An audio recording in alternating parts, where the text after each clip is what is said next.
bahwa hari ini bagi yang membutuhkan adalah hari mujizat mereka. Sebab Allah kami tidak pernah memberi harapan palsu kepada anak-anaknya.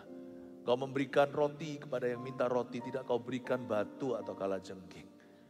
Dan Hamba percaya ya Tuhan Yesus tahu Engkau masih melakukan mujizat karena Engkau tidak berubah dahulu, sekarang sampai selama-lamanya. Dan Engkau adalah Allah yang penuh dengan belas kasihan untuk umatnya yang membutuhkan. Sampaikan sabdamu, sembunyikan hamba-Mu di balik salib-Mu supaya hamba tidak hanya memberitakan janji, tapi Sang Pemberi janji supaya dikenal secara lebar dan luas. Berkati keluarga saat teduh di sini maupun di sana. Dalam nama Yesus, haleluya. Amin. Berikan tepuk tangan untuk Tuhan. Hari ini pesan Tuhan adalah tentang mujizat. Kenapa saya bicara tentang topik ini bukan karena saya gila mujizat. Tapi karena saya ekstra merasakan sangat amat terbeban untuk mereka yang dalam pergumulan, mereka yang stuck dalam permasalahan, dan juga orang-orang sakit khususnya. Izinkan saya memulai dengan perkataan ini dulu bahwa Yesus tidak pernah berubah dahulu, sekarang, sampai selama-lamanya. Yang percaya katakan amin. Kuasanya tidak berubah dan kasihnya tidak berubah. Saya mengangkat topik tentang mujizat karena banyak orang sedang bergumul di dalam persoalan dan hatiku dipenuhi dengan belas kasihan. Katakan pada orang kanan kirinya, hari ini adalah hari mujizatmu. Lukas pasal yang pertama kita buka, saya berikan judul iman untuk menerima sebuah mujizat. Jadi sebelum miracle atau mujizatnya ada iman saudara, iman itu belum melihat. Iman itu mendengar dan percaya. Iman timbul dari pendengaran. Jadi sudah harus ada iman dulu di hati kita untuk menerima sebuah mujizat. Karena iman itu jalan masuk kasih karunia. Iman itu tangan yang menerima dari bumi untuk menerima sesuatu dari sorga. Koneksi ilahi itu iman. Tanpa iman kita nggak mungkin bisa menyenangkan Tuhan. Jikalau kita tidak beriman sama Tuhan, kita tidak welcome Dia bekerja. Mari kita sama-sama telusuri bagaimana satu keluarga ini butuh beriman dan Tuhan latih. Tuhan gak marah waktu kita kurang percaya, tapi Tuhan akan ajari kita untuk percaya dulu sebelum menerima sesuatu. Iman untuk menerima sebuah mujizat. Lukas pasal pertama mulai dengan ayat 11 sampai 15 saya bacakan dulu. Maka tampaklah kepada Sakaria seorang malaikat Tuhan berdiri di sebelah kanan mezbah pembakaran ukupan. Melihat hal itu, Sakaria terkejut dan menjadi takut.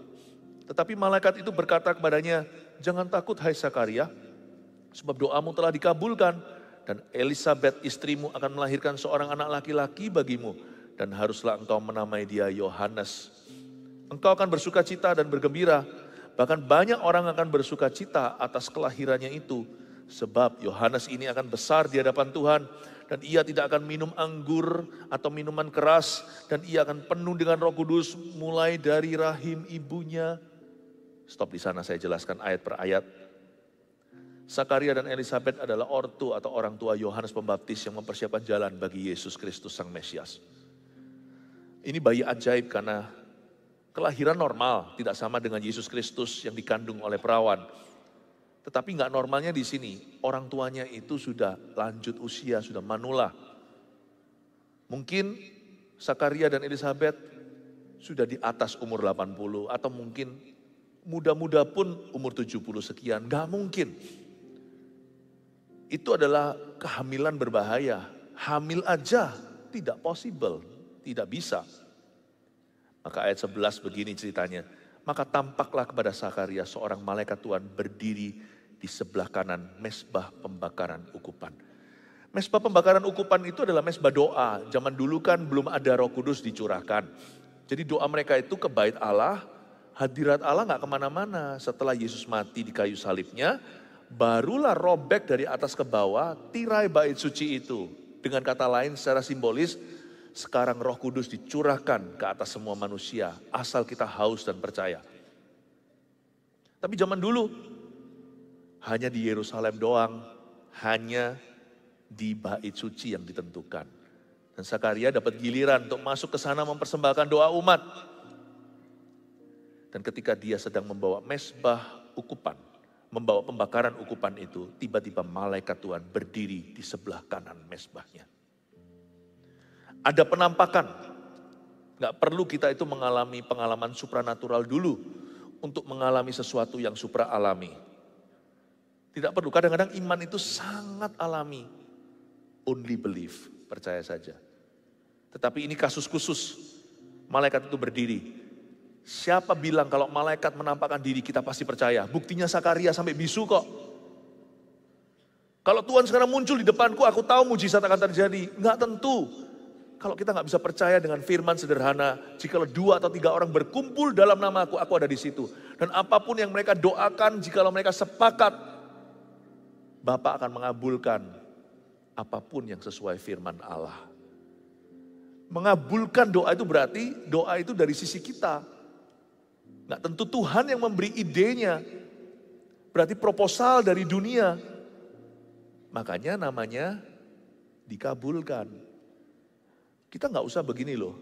Apa ini kehendak Tuhan atau enggak ya? Mau enggak? Udah tanya. Itu aja cukup tanya. Mau enggak? Kecuali kalau kita mau istri orang. Karena ada ayat berkata Tuhan melarang perzinahan. Kalau kita mau mencuri. Ada tertulis jangan mencuri. Kalau kita minta pembalasan, kita ingin membunuh seseorang atau membunuh karakternya, Tuhan habisi aja orang itu. Tidak sesuai firman.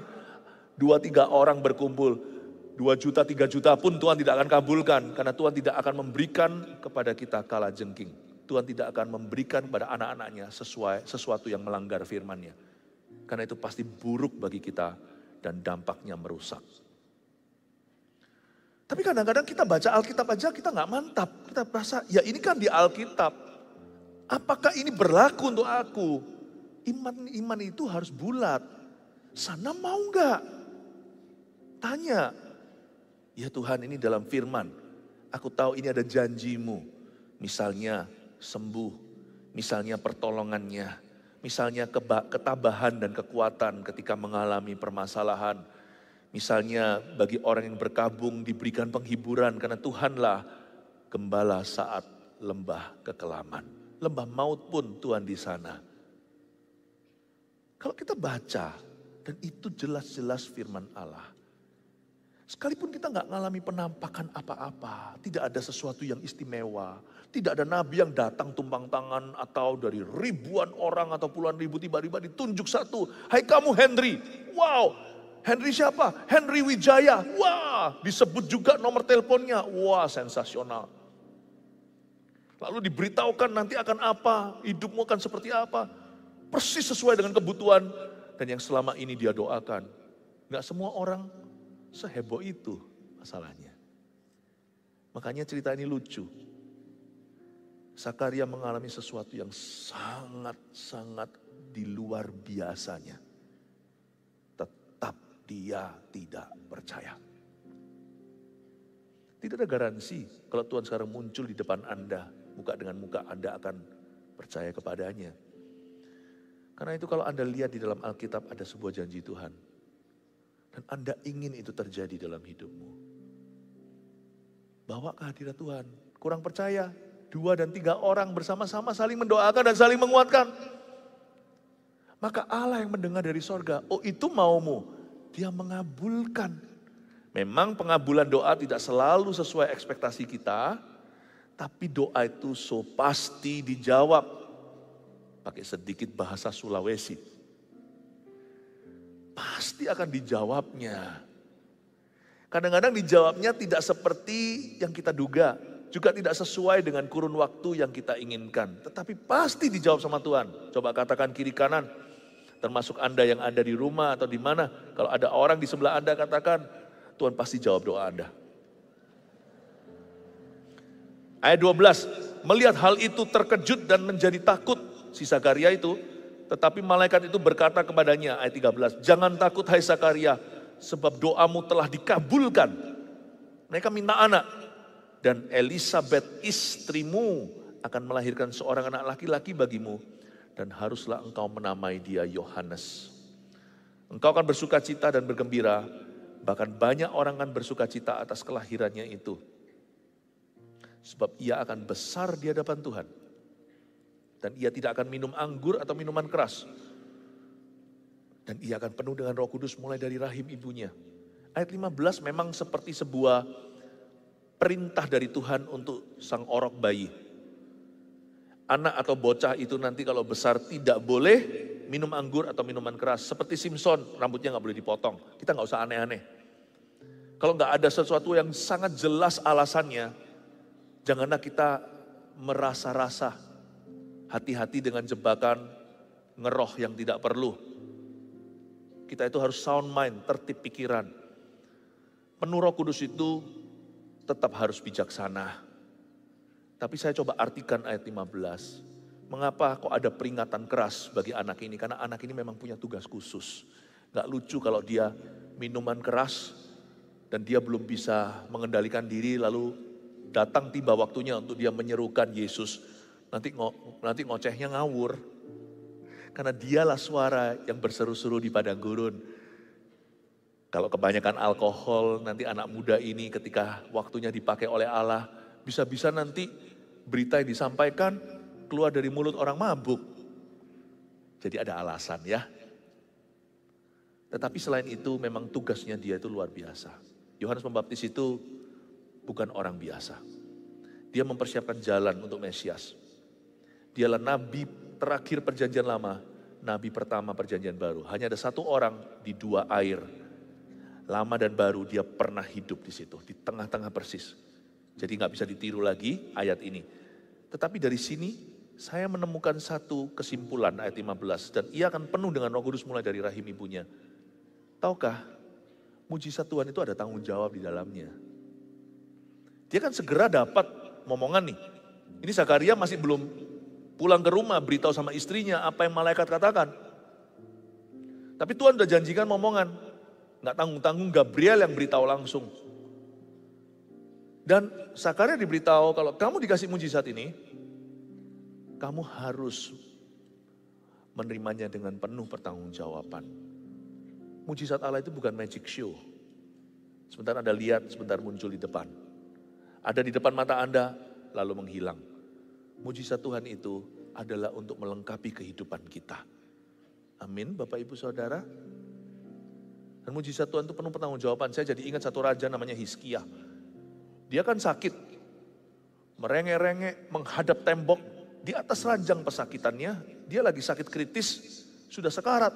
Dia mohon-mohon sama Tuhan dan Allah kita di perjanjian lama mengabulkan doanya dari sisi dia. Idenya dia dikasih, tapi dia nggak bertanggung jawab dengan miracle atau mujizat yang dia terima. Ditambahi 15 tahun kan, kalau Anda baca 15 tahun usia, itu nggak main-main. Sakit apa? Mungkin dokter bisa spekulasi. Kira-kira penyakitnya apa ya? Mungkinkah dia kena kanker? Yang sudah divonis, zaman itu belum tahu namanya kanker atau tumor apa. Mungkin benjolan saja. Tapi dia mungkin sudah divonis tinggal 3 bulan. Tapi dia dapat 15 tahun tuh. Itu luar biasa. Malahan kerjasama sama Babilonia. Jadi raja yang sombong, angku dan arogan. Tunjukkan dan sok-sokan sehingga Tuhan berkata nanti keturunanmu akan jadi tawanan. Aduh tahu gitu Hizkia, gak usah kau terima mujizat. Tahu gitu mati aja di tempat.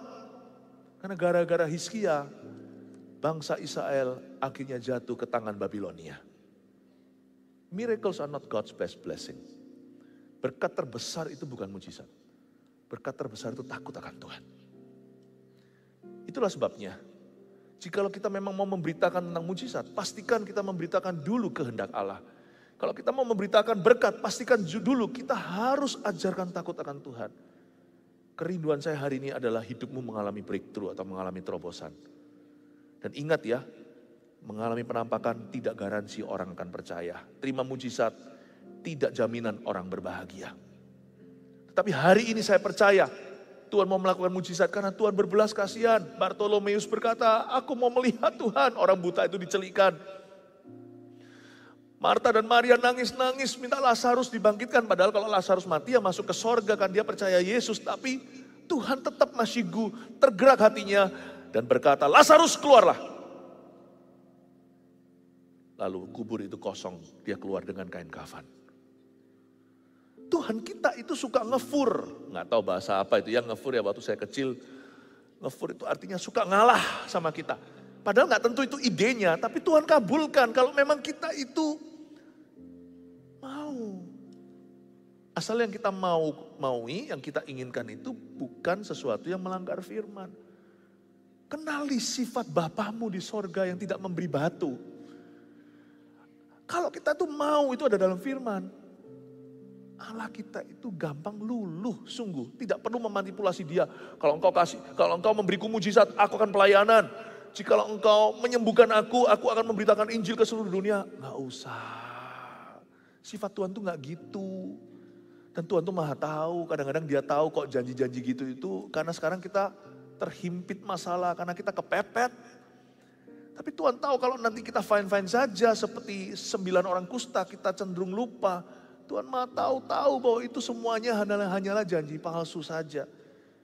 Kalau kita datang ke Tuhan itu cukup percaya. Tuhan aku percaya. Rendah hati mintalah maka akan diberikan kepadamu. Carilah engkau akan mendapat, ketuklah pintu akan dibukakan. Cukup kita itu datang itu minta dengan rendah hati, gak usah ada embel-embelnya. Gak perlu Yesus plus-plus. Selalu neto, Tuhan itu selalu net. Datang ke Tuhan berkata, Tuhan aku butuh ini. Kalau memang ada dosa yang kau sadari, kita minta ampun sama Tuhan. Please ampuni. Tuhan itu maha kasih. Mana lebih mudah berkata, engkau ku ampuni atau hai lumpuh berjalanlah. Tuhan bisa melakukan kedua-duanya saat mengampunimu. Mujizat bisa terjadi. Cukup Anda percaya. Only believe. Pegang kata-katanya. Saya ajari kepada keluarga Saat Teduh Bersama dan GMS Makassar, di mana sekarang kita lagi STB di sini. Cuma terkasih, keluargaku dalam Kristus, beranilah minta sama Tuhan. Dia gak keberatan kok. Tuhanmu gak akan bangkrut memberimu semua mujizat yang kau perlukan hari ini. Tuhan itu murah hati, itu sifat yang tidak bisa disangkali. Roh Kudus akan memenuhi dia sejak di rahim. Kita tahu bahwa anak ini adalah anak pemberian. Jikalau hari ini Anda juga telah divonis mandul tidak bisa punya anak. Entah masalah itu ada di laki-laki atau perempuannya atau dua-dua. Itu pun Tuhan bisa buka. Dia adalah Allahnya Sarah, belum berubah. Dia Allahnya Zakaria, tidak pernah berubah juga. Haleluya, kasih tepuk tangan untuk Tuhan. Sekarang coba kita telusuri apa yang salah dengan Zakaria kok dia jadi bisu, oke? Kita sekarang baca di ayat 18, lompat 18 sampai 20. Lalu kata Zakaria kepada malaikat itu, bagaimanakah aku tahu bahwa hal ini akan terjadi? Sebab aku sudah tua dan istriku sudah lanjut umurnya. Berhenti di sana, ini dia yang salah. Zakaria ngomong begini, responnya bukan ya Tuhan, aku percaya, atau Tuhan, aku percaya, bantulah aku yang kurang percaya. Nah gitu pasti diterima dengan baik oleh malaikat. Tapi enggak. Dia salah ngomong. Tapi salah bicaranya bukanlah tanpa ketidaksengajaan. Sebab apa yang di mulut orang itu di hati orang. Memang Zakaria kelihatannya imam. Enggak garansi kalau orang itu pendeta, dia beriman. Enggak tentu. Iman itu bukan di dada pendeta. Pendeta atau bukan, iman itu di dada, di hati orang yang seperti anak kecil di hadapan Allah. Ini imam, bahkan imam besar. Tapi kok begitu ya respon hatinya? Lalu kata Zakaria, bagaimana aku tahu? Bagaimana aku tahu? Ayo yakinkan aku. Diberitahu sekali gak cukup, bagaimana aku tahu bahwa hal ini akan terjadi? Lalu dia cetuskan di situ alasannya tidak percaya. Yang mana masuk akal loh ya. Sebab aku sudah tua. Aku udah umur 70, 80 dan istriku sudah lanjut umurnya. Udah menopause segala. Masuk akal. Menurut saya ayat 18b bisa diterima. Saya sempat iseng. Saya baca respon Maria. Gak usah dibuka ayatnya. Di pasal-pasal ini juga. Maria juga sama ketika diberitahukan malah lebih ngeri. Karena Maria bukan tua. Maria masih muda, tapi dia tidak akan bersuami sebelum melahirkan Yesus. Maria juga sama, garu-garu kepala dan berkata kok bisa, tapi Maria beda. Maria itu jawabannya minus atas. Tanpa kalimat pertama pembuka yakni bagaimana aku tahu. Gak ada itunya. Maria jawabnya begini. Lalu jawab Maria kepada malaikat yang sama, Gabriel yang muncul itu pribadi yang sama. Malaikat berkata, Tuhan atau malaikat itu, bagaimana hal ini akan terjadi? Dia bukan berkata, bagaimana aku akan tahu? Tapi please, beritahu aku, bagaimana itu akan terjadi? Kalau Zakaria minta diyakinkan, beda ya. Kalau Maria yakin iman tanpa melihat, tanpa dia mengerti, tapi dia rendah hati, minta tolong sama utusan Tuhan, tolong bantu aku sedikit lebih mengerti hingga imanku tidak sepenuhnya buta.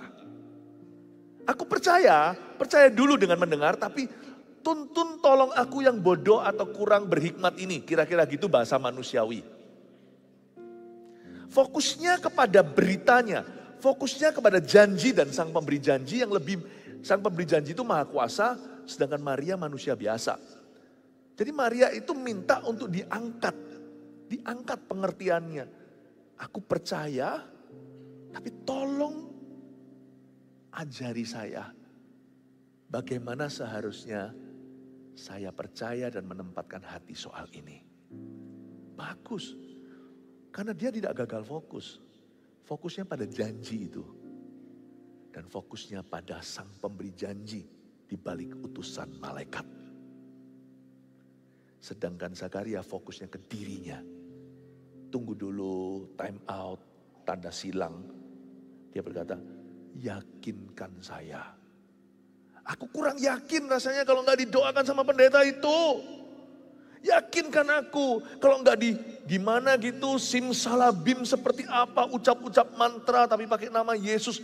Gimana lah kalau saya nggak dikasih, bukan tumpang tangan nggak cukup, atau mungkin pakai elemen-elemen yang lain harus bagaimana. Kalau saya tidak mengalami yang merinding atau yang sensasional, yang sesuatu di luar kebiasaan, lalu saya ditunjuk di tengah-tengah ribuan. Bagaimana aku tahu kalau itu untuk aku? Malaikat tersinggung di ayat 19. Jawab malaikat itu kepadanya, akulah Gabriel. Yang melayani Allah, aku tuh memandang wajah Allahmu. Dan aku telah diutus untuk berbicara dengan engkau dan untuk menyampaikan kabar baik ini kepadamu. Ini kelihatannya malaikatnya agak upset ini ayat 19. Agak tersinggung malaikatnya. Kok bisa? Karena dia bukan manusia. Makanya di ayat-ayat yang kita baca tadi, Zakaria ketakutan. Saya nggak tahu persisnya gimana secara visual, bayangkan. Bisa jadi tiba-tiba malaikatnya muncul terang, atau dia lagi ngawang, atau dia lagi terbang. Di samping mezbah itu mungkin ada sayapnya. Mungkin setelah itu pastilah nggak mungkin Zakaria salah mengerti bahwa itu malaikat. Karena jelas-jelas dia melihat malaikat. Dan Gabriel berkata, aku ini Gabriel, kamu kurang yakin? Ini gak cukup meyakinkan kamu. Akulah Gabriel dan aku melayani Allah. Tiap hari aku, tiap detik itu memandang wajah Tuhan kita. Dan aku telah diutus berbicara dengan engkau untuk menyampaikan kabar baik ini kepadamu. Ayat 20, tidak pakai basa-basi, tidak ada babi bu. Langsung keputusan. Saya nggak tahu apakah disuruh Tuhan, tapi malaikat sendiri ngambil keputusan. Dan Tuhan itu selalu setia pada utusannya, apalagi anak-anaknya. Kalau malaikat aja dibela, apalagi orang-orang Kristen yang takut akan Tuhan. Sesungguhnya engkau akan menjadi bisu. Dan tidak dapat berkata-kata sampai kepada hari di mana semuanya ini terjadi. Karena engkau tidak percaya akan perkataanku yang akan nyata kebenarannya pada waktunya. Malaikat tidak murka, murka itu milik Allah. Tapi malaikat merasa, kamu lebih baik bisu deh. Ini kelihatannya dikutuk ya, bukan ini berkat. Jikalau mulut kita tidak bisa sepakat dengan Tuhan, mending jangan ngomong apa-apa. Disinilah pepatah silence is golden sangat berguna. Kalau ada orang salah kita nggak memberitahunya, apalagi kalau itu di bawah bimbingan kita. Nah itu silence bukan golden, silence is a curse. Itu berarti diam bukan emas, diam adalah kutukan. Bagaimana kita bisa mengaku cinta orang itu kalau dia kejegur sungai, kita diam aja. Di depan ada batu tersandung, sebelum terantuk kakinya, kita tidak peringatkan. Di dalam konteks tertentu, diam itu salah. Tapi kalau kita tidak punya pengakuan iman, lebih baik gak ngomong apa-apa. Kalau kita tidak biasa mulut kita mengaku firman, lebih baik jangan bicara sesuatu. Kenapa? Lawan kata firman itu bukanlah mengucapkan sesuatu yang bukan firman. Gak ada jalur tengah. Antara kita mengakui firman dan mengakui iman atau mulut kita itu pasti akan melukai dan meruntuhkan. Itu gak ada jalan tengah. Makanya saya gak berani tiap pagi itu bangun tidur langsung mandi. Saya serahkan lidah saya dulu. Saya berbahasa roh dulu 40 menit. Itu kan output. Saya berbahasa lidah. Lalu setelah itu langsung saya lari. Bangun tidur. Saya bangkit dari ranjang 40 menit kemudian langsung pergi ke ruang studi saya. Saya buka Alkitab saya. Input. Saya masukkan semua firman. Saya gak berani lidah saya keliaran. Karena kalau saya tidak punya sesuatu yang bagus dari Tuhan untuk saya ucapkan. Saya mending mulut saya pakai itu loh yang memberangus lembu atau tapal kuda. Mendingan saya gak ngomong apa-apa. Demikian pula orang-orang yang pelayanan khotbah lah memberi instruksi pada saudara seiman. Kalau hatimu dan mulutmu tidak penuh Roh Kudus, kembalilah ke ruang doamu. Sebab kalau kita tidak membagikan kehidupan, kita tidak bisa membagikan kehidupan dan urapan, kita akan membagikan kematian. Lidah kita bisa meruntuhkan. Disinilah silence is golden. Malaikat pikir-pikir, udah deh. Gak perlu Gabriel itu pergi dulu kepada Tuhan, kembali kepada yang mengutusnya. Lalu tanya dulu, langsung diputusin di tempat. Kamu bisu. Sampai pada waktunya. Tuhan gak murka, tapi Tuhan tolong Zakaria. Supaya jangan-jangan sampai dia itu, menghancurkan janji Tuhan dalam kehidupannya. Lompat sama saya, lihat ke ayat yang ke-59 sampai 64. Kita lihat langsung ke episode bayi dilahirkan. Sudah lahir nih ya bayinya. Ayat 59, maka datanglah mereka pada hari yang ke-8 untuk menyunatkan anak itu. Dan mereka hendak menamai dia Zakaria menurut nama bapaknya. Tetapi ibunya berkata, jangan, ia harus dinamai Yohanes. Kata mereka kepadanya, tapi tidak ada di antara sanak saudaramu yang bernama demikian.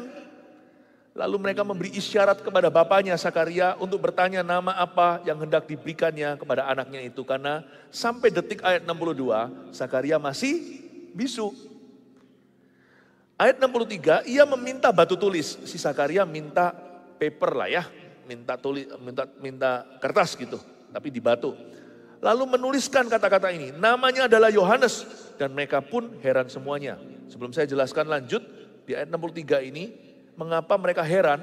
Karena di dalam custom atau tradisi Yahudi, itu budayaan kental, bahwa anak kita harus diberi nama antara nama orang tuanya, atau nama seseorang nenek moyangnya. Misalnya kalau saya punya anak laki-laki namanya Philip Junior, karena saya Philip Mantova, Philip Junior Mantova, begitulah.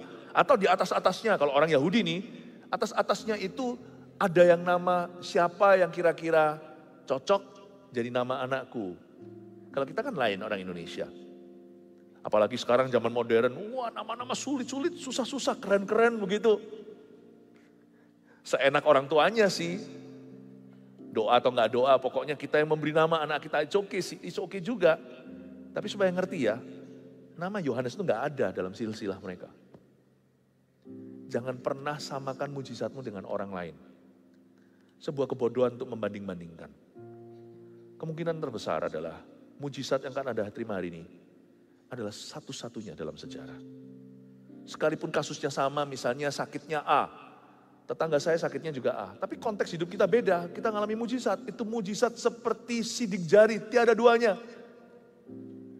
Jadi janganlah hati kita itu jatuh, jangan hambar kalau lihat orang di kasus yang sama, mereka tidak ngalami mujizat, berarti aku juga enggak. GR dulu, aku minta sama Tuhan, jadikan aku kasus pertama mujizatmu dalam hal itu. Waktu diberikan namanya Yohanes, semua heran. Ini berarti pertama dalam silsilah sejak Adam dan Hawa, sejak Abraham pula. Iya. Emangnya kenapa kalau Tuhan melakukan sesuatu untuk pertama kalinya? Saya percaya mujizat yang Anda terima juga akan ada yang namanya mujizat penciptaan. Katakan amin. Ayat 64, dan seketika itu juga terbukalah mulutnya dan terlepaslah lidahnya. Lalu Zakaria berkata-kata dan memuji Allah. Betapa indahnya waktu dia percaya. Dia tuliskan Yohanes, kan dia believe, dia percaya apa yang dikatakan malaikat. Dia nurut letter luck, menuruti Tuhan secara harafiah. Dibukalah lidahnya, sekarang engkau boleh berkata-kata setelah engkau percaya. 3 poin sederhana saya kasihkan. Iman untuk menerima sebuah mujizat, rangkuman khotbah. Pertama, pengakuan iman kita jangan salah. Tuliskan itu. Do not grieve the Holy Spirit with your tongue. Janganlah kita mendukakan roh Allah dengan lidah kita. Kalau kita mau tahu Roh Kudus berduka enggak ya dengan lidah bibir kita, gampang. Listen to yourself. Kadang-kadang perlu kita itu mendengarkan diri kita sendiri. Dan izinkan orang lain juga mendengarkan kita. Kalau orang lain aja duka, apalagi roh Allah. Kalau orang lain aja turut pesimis, apalagi roh Tuhan. Tidakkah dia berduka jikalau mulut kita demikian? Jikalau orang lain aja merasakan negatif sekali ya perkataan kita, apalagi Tuhan pasti merasakannya. Listen to yourself. Janganlah pengakuan kita salah. Kalau pengakuan kita masih salah, kita pesimis, suka negatif orangnya, mending jangan bicara, berdoalah.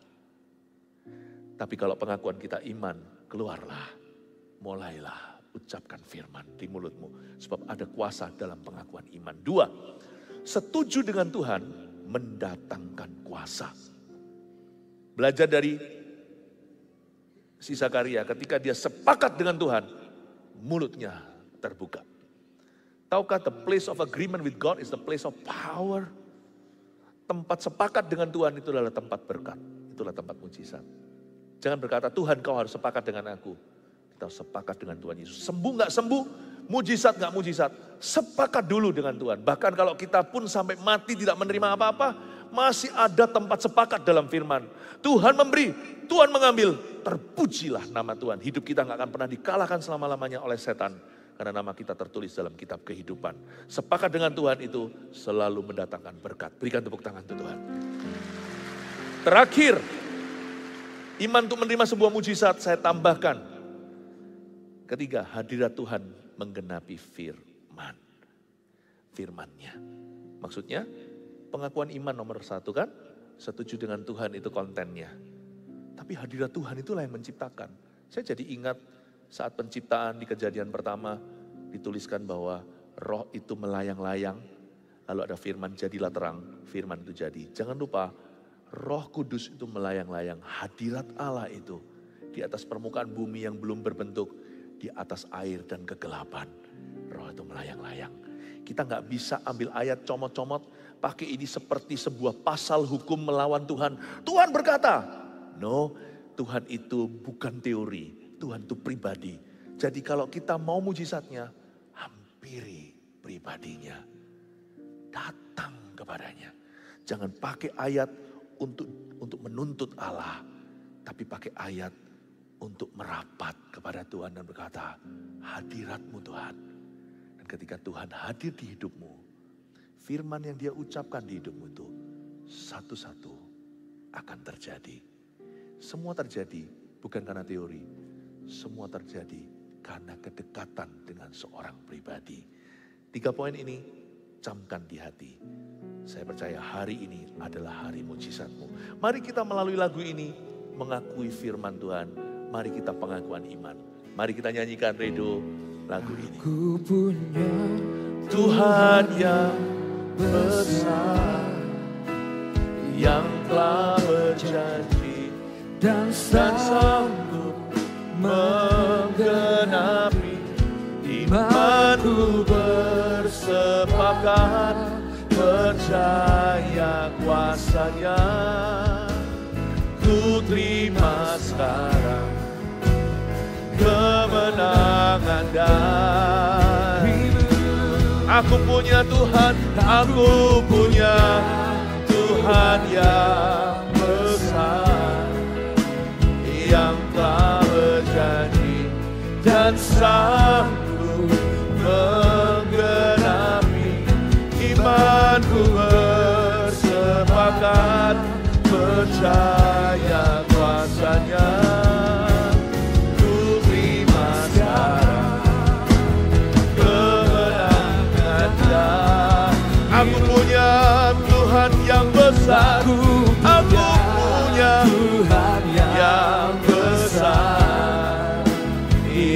telah berjanji dan sanggup menggenapi. Imanku bersepakat percaya kuasa-Nya. Ku terima sekarang kebenaran. Mari kita buka mulut kita, akui dengan iman. Mari kita sepakat dengan Tuhan lewat lagu dan pujian. Aku punya Tuhan yang besar, yang telah berjanji dan sanggup menggenapi. Imanku bersepakat percaya kuasa-Nya. Ku terima sekarang kebenaran. Imanku bersepakat. Haleluya. Imanku bersepakat percaya kuasa-Nya. Ku terima sekarang, ku terima sekarang, ku terima sekarang kemenangan darimu. Oh Ramayasu, ya Narayamayasi. Serahkan lidahmu kepada Tuhan, serahkan hatimu kepada Tuhan. Oh Ramayasi, ya Narayamayasa daramu. Berdoalah kepada Tuhan, berdoalah dengan keluhan tak terucapkan. Oh Ramayasi, ya Naramayasa daramayasu, ya Naramayasa daramayasi. Ada pembakaran hukuman. Tuhan angkat setiap hati di tempat ini. Oh Ramayasu, ya Naramayasi, ya Naramayaramu, ya Naramayasa Naramayasi, ya Naramayaramayasa daramu. Haleluya. Ya Ramaya Marabadagamaya Sanamaya Marabada.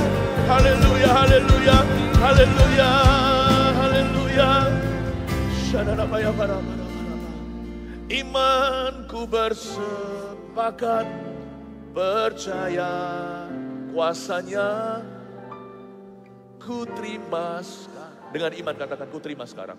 Ku terima sekarang. Percaya, sungguh percaya. Ku terima sekarang kemenangan. Angkat tanganmu seperti ini, angkat tangan seperti ini. Ku terima sekarang, katakan. Ku terima sekarang. Terima di tangan itu. Ku terima sekarang. Ku terima sekarang. Ku terima sekarang kemenangan darimu. Jangan diturunkan tangannya, saya butuh tangan itu untuk tumpang tangan. Karena mujizat terjadi lewat penumpangan tangan juga. Tapi nggak mungkin saya tumpang tangan ke semua, apalagi yang tidak di sini, yang online. Mula-mula dengan orang yang sakit, kalau tidak memalukan, kalau memungkinkan, letakkan tangan di bagian yang sakit. Tangan itu sudah diberkati dalam hadirat Tuhan. Taruh di tangan yang disakit. Telinganya taruh di telinga, kalau jantungnya taruh di jantung. Taruh di sana. Kita akan berdoa sama-sama. Saya akan tengking setan dan kuasa sakit penyakit itu pergi dari badanmu. Dan jikalau masalah Anda bukanlah kesehatan, Anda bisa letakkan di hati. Karena persoalan itu semua ada di lubuk hati seseorang, letakkan di sana. Aku tengking kuasa setan dan sakit penyakit. Alkitab mengatakan kunci kerajaan sorga diberikan pada gerejanya. Dan kami hamba-hamba Tuhan bisa memakainya untuk melepaskan sesuatu dari Tuhan dan untuk mengikat sesuatu untuk Tuhan. Aku ikat setiap roh sakit penyakit dan kuasa kegelapan di dalam nama Yesus Kristus. Antara darah Yesus yang membasuh, menyucikan jikalau ada dosa dan belenggu, atau bilur Yesus yang menyembuhkan karena luka Yesus adalah untuk kesembuhan ilahi pada seseorang. Terimalah kesembuhan di dalam nama Yesus Kristus. Oh haleluya, uramakaya shanana para. Ya nama takamaya para lamata, hamba berdoa untuk setiap umat Tuhan. Tuhan dengarkan doa. Ya Tuhan Yesus, kami semua yang bisa berbahasa roh, ini waktu yang paling sempurna untuk kita mendoakan sesuatu yang rahasia yang Tuhan tahu di antara umatnya. Ora makaya syukana pada di dalam nama Yesus. Dalam nama Yesus. Di dalam nama Yesus. Haleluya. Ora makaya syadana mata kapaya syadana. Ya ramaya syadana Haleluya. Ya ramaya syadana.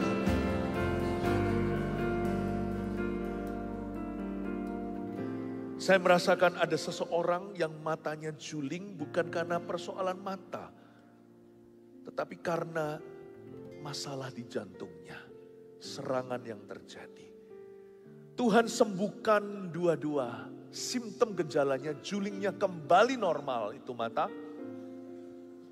dan juga jantungnya Tuhan sembuhkan. Tuhan ganti dengan jantung yang baru di dalam nama Yesus. Ada orang yang korneanya terluka, masih mata, masih seputar mata Tuhan sembuhkan. Ada korneanya seperti ada titik-titiknya, seperti ada lubang-lubang kecil dan ada dua yang besar. Tuhan sembuhkan tanpa operasi di dalam nama Yesus. Sama-sama katakan dalam nama Yesus. Dan saya mau berdoa secara khusus untuk orang-orang yang punya masalah dengan pencernaan dan lambungnya. Letakkan tangan di perutmu.